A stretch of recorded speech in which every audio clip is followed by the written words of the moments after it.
Olá pessoal, eu sou o professor Leonardo aqui do canal Lenda da Solução. Pessoal, surgiu aqui duas questões de pré-cálculo. Eu vou tirar a dúvida de vocês em relação ao gabarito dessas duas questões. Como o tempo é curto, vamos logo ao que interessa aqui. Questão: considere que o gráfico a seguir relaciona o custo e a receita relativos, respectivamente, à produção e à venda de uma revista em função do número de assinantes. Então aqui nós temos o plano cartesiano, x, o eixo x, que é o eixo das abscissas, e o eixo y, o eixo das ordenadas. Esse eixo x representa o número de assinantes em milhares, e o eixo y representa o investimento em milhares de reais, certo? Nós temos aqui também o gráfico, que é uma função polinomial de primeiro grau, que é essa reta, representando o custo, e este gráfico de uma função polinomial de segundo grau, representando a receita. Nós sabemos que o lucro nada mais é do que a diferença entre a receita e o custo.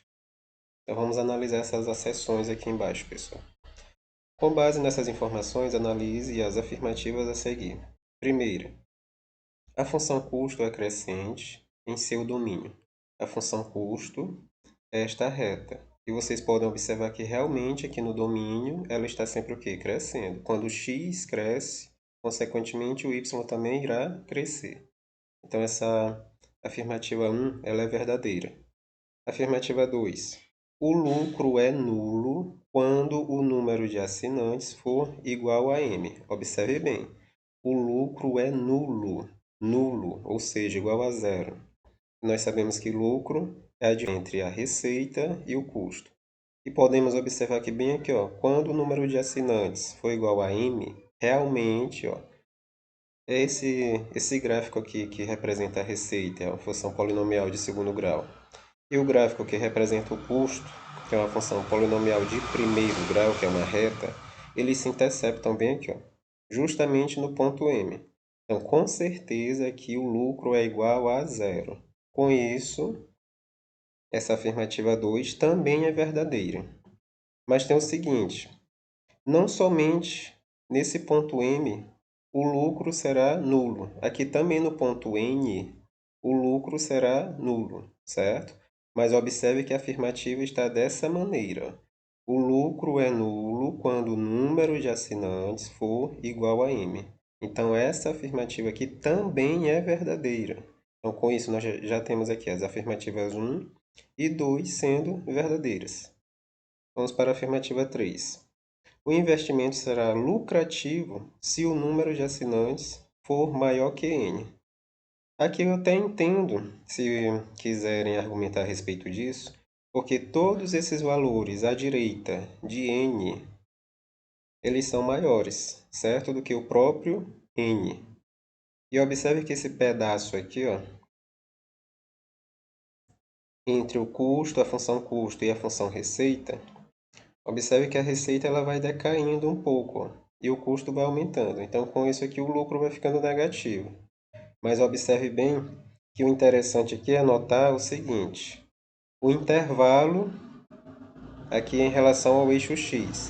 Se nós considerarmos aqui, N e M sendo esse intervalo, esse lucro será o quê? Sempre positivo ou igual a zero. No caso aqui, igual a zero quando for N, o número de assinantes for N ou M, certo? E tem mais um detalhe, essa questão não apresenta as alternativas 1 e 2, observe bem.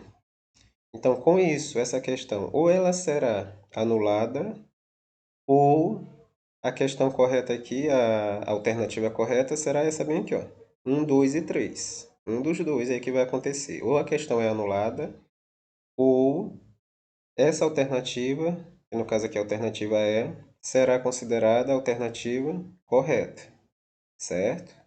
Então, muito bem. Essa daqui é a questão que muitos alunos estavam em dúvida. Deixa eu ver se dá tempo de explicar outra questão aqui.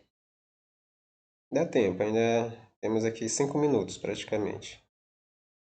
Vamos para mais uma questão que os alunos ficaram em dúvida.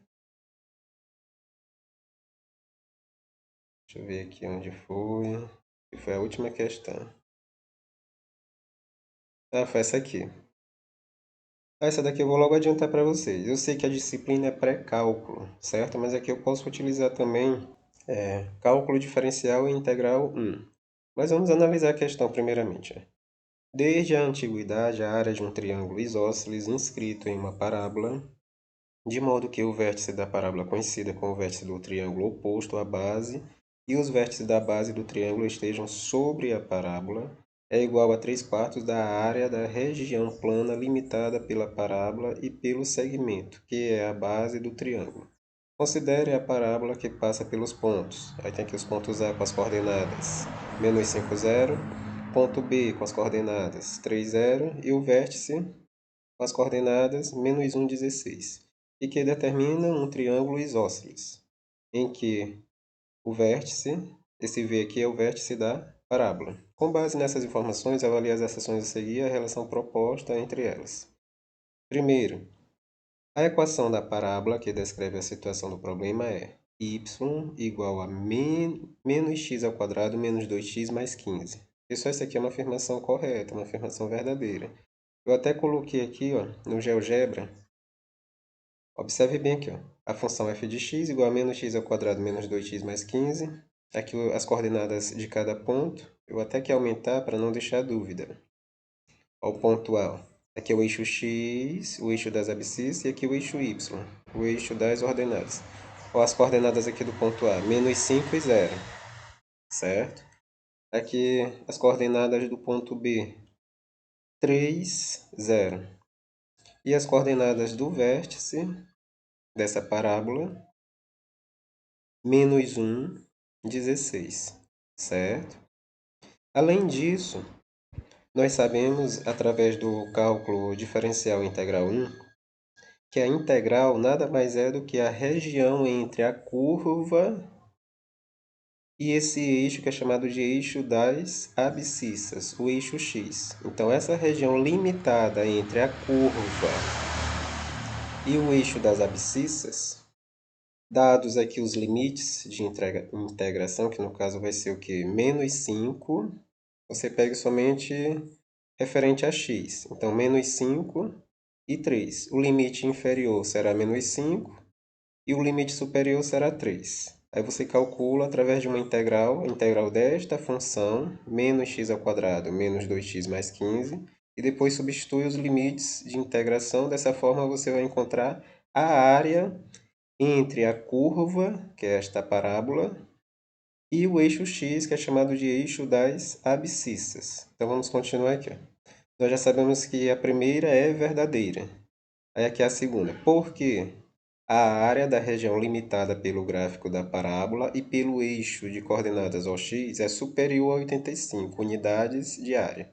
Vamos verificar se isso é verdade. Eu fiz o cálculo aqui para vocês utilizando cálculo diferencial integral 1. No caso aqui, a integral. Eu coloquei aqui a integral de -5 até 3 da função que foi dada.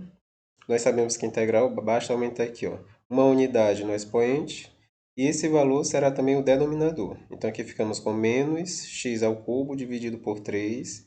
A integral de menos 2x será menos 2x ao quadrado sobre 2. E a integral de 15 será 15x. E aqui os limites, -5, 3. Agora, basta substituir. Primeiro o limite superior, e depois subtrai na função. E depois subtrai pelo limite inferior. De modo que, fazendo os cálculos, o resultado foi isso bem aqui, ó, uma fração. 256 terços. E dividindo aqui 256 por 3, o resultado foi 85,3333. Aqui é uma dízima periódica. Então, com certeza, a área, no caso a integral ali, que foi calculada, será superior, na verdade, ó, porque aqui deu mais de 85. Foi 85,3333, superior a 85. Então, com certeza, pessoal, essa afirmativa, essa seção 2, ela é olhe bem, ó, essa aqui, ó, a área da região limitada pelo gráfico da parábola e pelo eixo de coordenadas OX é superior a 85 unidades de área, certo? Com certeza ela é o quê? Uma justificativa correta da seção 1. Então, com isso, esse gabarito tem que ser a letra A, pessoal. Não tem como.